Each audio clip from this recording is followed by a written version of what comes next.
طموحنا جيل إلى العلا يصلون. طموحنا غدنا والوعد والأمل، طموحنا جيل إلى العلا يصلون. طموحنا جيل إلى العلا.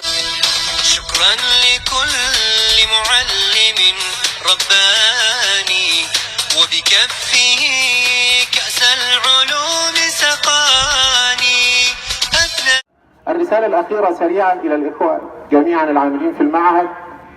نحن نعمل على قلب رجل واحد، فليكن شعارنا جميعا الحب في الله عز وجل، لنحيي سنن الرسول صلى الله عليه وسلم فيما بيننا حين يقول تبسمك في وجه أخيك صدقة، فلما نحرم أنفسنا من هذه الصدقة كل يوم. نرحب بالأستاذ الفاضل الأستاذ عبد الرحمن المعلمي مدير المجمع، ونشكره على حضوره وتشريفه لنا في هذا الحفل. فنرحب جميعا بالأستاذ عبد الرحمن ونقول له أهلا وسهلا بك في المعهد الصناعي التقني وفي هذا الحفل الكريم.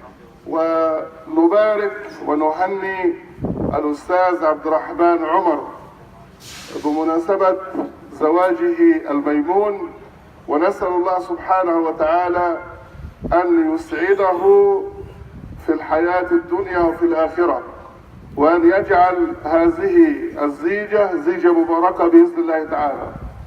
وندعو الأخ العريس الذي أشرق هذا اليوم مع بزوغ خيوط الشمس الذهبية بوجهه الباسم بيننا، الأستاذ عبد الرحمن عمر، أسعدك الله في أيامك جميعا.